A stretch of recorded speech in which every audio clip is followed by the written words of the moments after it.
Hey, how's it going guys? My name is of course Dan and welcome back to another video. Ladies and gentlemen, it's amazing to be back. It's really nice to be back doing some filming again after what has got to be one of the weirdest and strangest years in recent history. It's been a very strange time for all of us, I feel. And it's nice to be back doing YouTube videos again after that very long gap. I apologise for that. The world kind of caught up with me and I had a lot on my plate. Being in lockdown and also being in year 11 doing my GCSEs, it all got very hectic and very confusing, and I kind of put this to the side and didn't really care about it. But I do want to make a couple new videos every now and again, as it's always good fun, I feel. So, the first video back, I want to talk to you about one of my new favourite things to do. And that is film photography. This is a film camera. So this film camera is the Canon T70. It's a 35mm film camera from the 1970s with digital exposure controls. So it's very good for beginners like me, and it's helped me get into film photography quite quickly. So in total, I've shot 6 rolls of film so far in my film career. I've shot 3 rolls of Ilford black and white HP5, that's rated at 400 speed, and I'll talk you through that in a bit. And I've also shot 3 rolls of colour, different films for each of them, but I'll go through them in a bit. First, black and white photography and how you get into it. Now, I will say this. You do not need to go out and buy a film camera. It's not going to be a new fad that comes along, and in all fairness, it's a lot more affordable to get into film photography through just picking a camera up from your grandparents who probably have one lying around, or someone similar like that. I got given this one for free and it's fully functioning and working amazingly. But once you've got a working camera, you next need to shoot some stuff.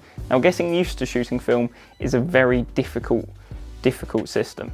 It's completely different to how you shoot digitally. It's a new frame of mind and it's all very unique. First, I ended up buying 3 rolls of Ilford HP5 black and white film. Black and white is a good way to start as it's affordable to get developed at a lab, and it allows you to make some mistakes and the images still turn out relatively well. Now, the one thing I don't like about HP5 is it's not a very contrasty film. It's very flat.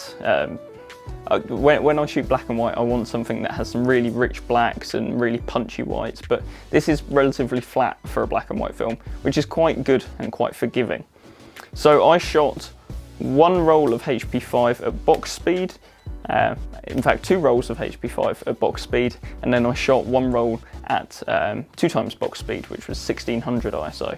Now, let's just stop for a second and talk about box speed. Written on the box is an ISO or ASA rating. This is how sensitive the film is to light. Now, some films are more sensitive to light than others, and you'll just have to find ones that work for you. 400 speed tends to be your kind of middle bang average kind of thing, where it's pretty well done and pretty good. So I tend to use 400 speed, but you can get 200, 100, 50, 800, 3200 if you really want. There's tons of different speeds of film out there with tons of different looks.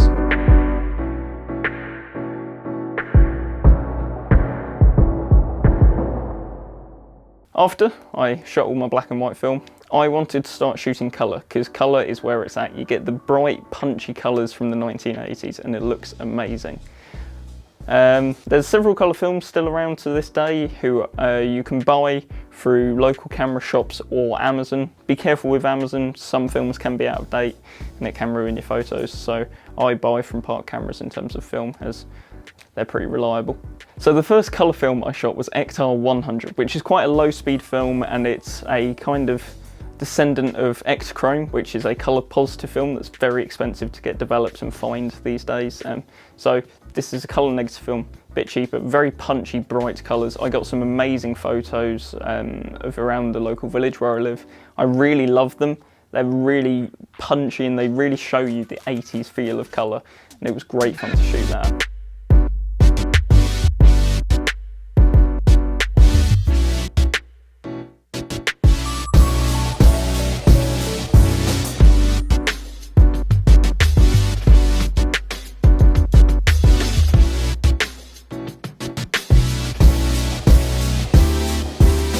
After that, it was December, it was getting a bit colder, and I wanted to really push the greens and the cool tones that you get in that kind of period. So I shot Fuji Superior, it was 400 speed. Beautiful, cool film with some really nice greens.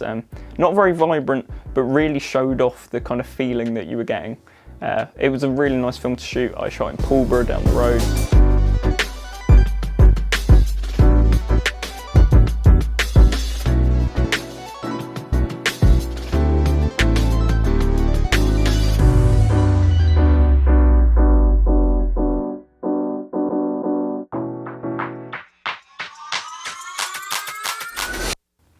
The final film I shot was last weekend, and it's the one I want to talk about the most. Last weekend I was on a music video shoot, which I cannot tell you anything more about, but I can show you the photos. And it was an amazing shoot, all done under COVID restrictions and everything. It was good fun, and it was nice to get back out shooting. For that shoot, for behind the scenes, I said I would shoot a roll of Cinestill 800. Now, if you're not aware of Cinestill, it is a bit of a different film. It's different in the fact that whenever you photograph a light with Cinestill, you get halations, a kind of halo glow around those lights, which I think looks amazing. Also, it's slightly more color sensitive and light sensitive, so you get some nice vibrant photos. Now, my main job for this music video was actually camera opping. I was gimbal opping. It was quite a lot of work, and I didn't really put much focus into the film. So these photos are going to look a lot worse compared to the other ones, but I still love them because they really capture the mood and the feeling of that day. So you can see the halations in some of these photos. It's fantastic, some of the shots I got.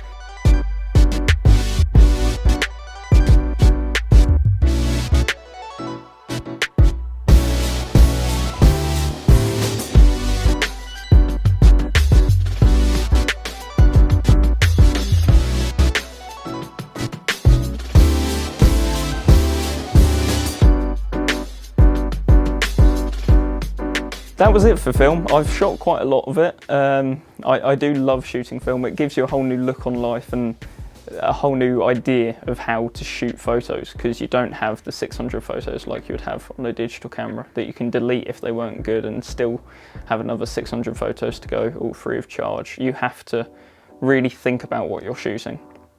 I would say if you want to get into it, read lots of reviews and lots of tutorials, as it can be quite a complex thing to get into, but it's been amazing fun to shoot film, and I hope to continue doing more film videos in the future. If you want someone to watch who actually knows how to take film photos, 50 Shades of Jason, or Grainy Days as he also goes by. It's an amazing channel, really love his work. He does some beautiful film photography.